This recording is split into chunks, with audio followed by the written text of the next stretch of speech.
I want you to imagine something right now, not later, not hypothetically, right now. Someone can reach you, your boss, your family, a stranger with the wrong number, an app you forgot you downloaded, a notification from a platform reminding you it still exists.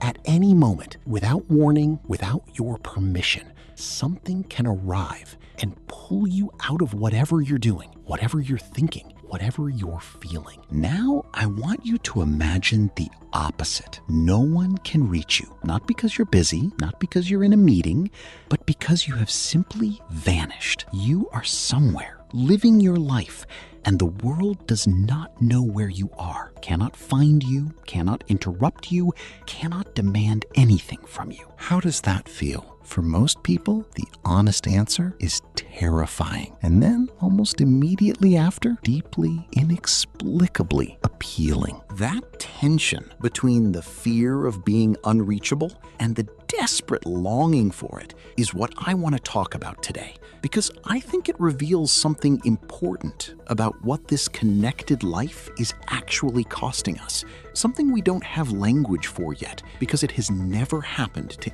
any generation of humans before ours. There was a Saturday last autumn when I stopped imagining it and actually did it. I turned my phone completely off, left it in a drawer, and walked out the door. What happened next surprised me, not because it was dramatic, but because of how little it took to feel, for the first time in years, like a free person. I felt, for the first time in months, like I was allowed to just exist without being available, without being tracked, without being, in some quiet but constant way, on call. This is the Ghost Mode Protocol, and by the end of this video, I think you'll understand why it might be the most important thing you do this week. Let's talk about what being reachable is actually doing to you. Let's start with a number that should concern you more than it probably does. The average person is reachable by phone, by message, by email, by app, for approximately 16 hours every day, from the moment they wake up to the moment they put the phone face down on the nightstand. 16 hours of availability every single day. Now, here is what that actually means neurologically. Being reachable is not a passive state. It is an active one. When your phone is on and nearby, even when you are not looking at it, even when it is silent, your brain is in a state of low-level vigilance. It is monitoring, waiting, anticipating the next incoming signal. Researchers at the University of Texas at Austin found that the mere presence of a smartphone on a desk, face down, silent, not being used, measurably reduced cognitive capacity in the people nearby. Not because they were using it, simply because part of their brain was devoted to not using it. This is what psychologists call the brain drain effect, the cognitive cost of availability, and it runs in the background of your mind like an open application, quietly consuming processing power you didn't know you were spending. You are never truly resting when you are reachable. You are only resting in the gaps between interruptions, and that is a fundamentally different thing. But the science goes deeper than attention. It reaches into something more fundamental about how we experience ourselves. There's a concept in psychology called the open loop, an unresolved situation that the mind returns to compulsively, looking for closure. An unanswered message is an open loop. An unread notification is an open loop. The knowledge that someone might be trying to reach you right now, at this very moment, is an open loop. And open loops are cognitively expensive. The mind cannot file them away. It keeps them active, circling, burning energy in the background, even when you are consciously focused on something else entirely. The psychologist Mihai Csikszentmihalyi spent decades studying what he called flow, the state of deep, effortless absorption in an activity, the state where time disappears, self-consciousness dissolves, and you are so fully inside the present moment that nothing else exists. His finding was unambiguous. Flow cannot coexist with interruption. The moment the brain anticipates a disruption, even a possible disruption, the conditions for deep absorption collapse. Which means that every hour you spend reachable is an hour from which flow has been structurally removed. We wonder why nothing feels meaningful anymore,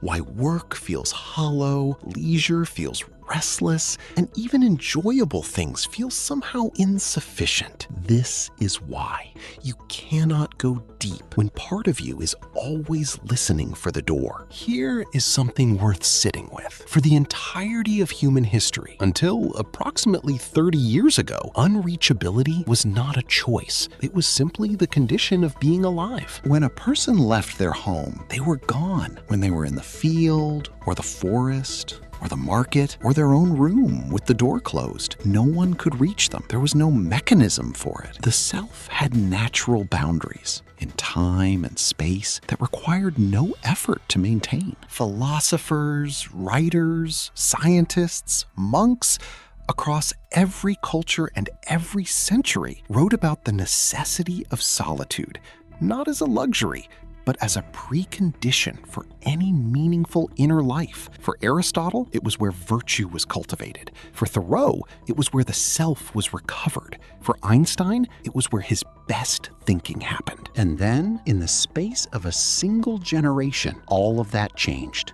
The natural solitude that had structured human interiority for millennia, the solitude that came simply from being in a body that could only be in one place at a time, was abolished, without debate, without consent, without most of us fully registering what had been lost. We didn't choose to be always reachable. We just accepted a series of small conveniences that added up, without our noticing, to the permanent end of privacy as a default condition of human life. The philosopher Albert Borgman called this the device paradigm, the way modern technology promises to deliver a commodity while quietly destroying the practices and relationships that gave that commodity its meaning. The smartphone promised connection. What it also delivered quietly was the end of the self's right to be alone.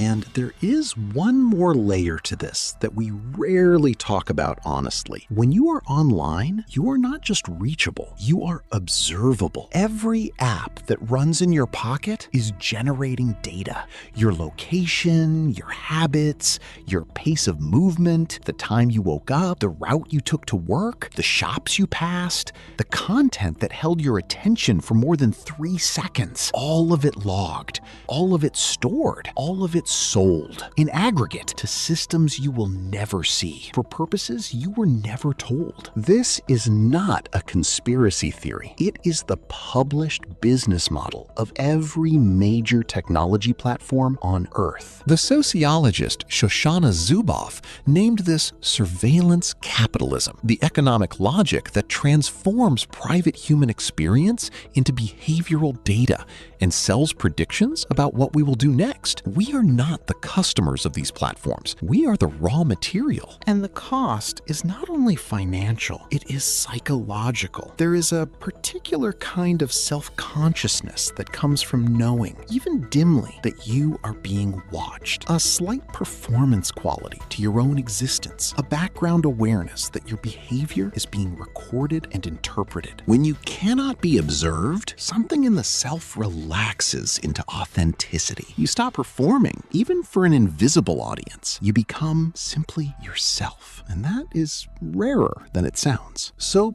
how do we reclaim this? How do we build unreachability back into a life that has been engineered to prevent it? Not by disappearing permanently, but by going ghost, deliberately, regularly, and without guilt. The first practice is the daily offline window. Choose one block of time each day, even 60 minutes, where the phone is off and in another room. Not silent, off. This is not about productivity. It is about giving your nervous system them a complete rest from the vigilance of reachability. Morning works well, so does the hour before sleep. The specific time matters less than the consistency. The second practice is the weekly ghost day. One day per week, or even one half day, where you are genuinely unreachable. Phone off, notifications silenced, location services dark. Tell the people who need to know, then disappear into your own life for a few hours. Go somewhere without your phone. Read something long. Cook something slow. Sit somewhere and do nothing in particular. Notice what happens to your quality of thought. Notice what surfaces when there is nowhere else for your attention to go. The third practice is the response delay. Stop treating every message as something that requires an immediate answer. Most things that feel urgent are not. Build deliberate gaps between receiving a message and responding to it. An hour, a few hours, sometimes a day. You are not being rude. You are maintaining the basic dignity of a self that is not permanently on call. Availability is not the same as care. The people who truly matter in your life will understand, and the ones who don't, that tells you something important too. I want to end with something that I think we have forgotten. You have the right to be unreachable, not as a luxury, not as something you have to earn by finishing your work or answering your emails or being sufficiently productive, as a basic condition of being a human being with an interior life worth protecting. The self needs privacy, the way the body needs sleep, not occasionally, regularly, structurally, as a non-negotiable part of how a life is organized. Without it, the self becomes what the technology wants it to be: a node in a network, a source of data, a unit of engagement, always on, always monitored, always available to whoever or whatever arrives next. With it, something different becomes possible, a self that is genuinely private, that thinks its own thoughts without broadcasting them, that moves through the world without being tracked, that chooses each time whether to be present rather than simply being always exhaustingly there. Going ghost is not antisocial. It is the precondition for having a self worth bringing back to the world. That walk last autumn, the one I started this video with, I still think about it. Not because anything remarkable happened. Nothing did. I walked, I looked at things, I thought slow, uninterrupted thoughts that went wherever they wanted to go. But it felt somehow like something I had been starving for without knowing I was hungry. I think you might feel the same way if you give yourself the chance to find out. Next week, I'm going to name names. 7 apps that are on your phone right now. Apps you probably opened today. Apps that feel useful, feel social, feel necessary, and are quietly, methodically stealing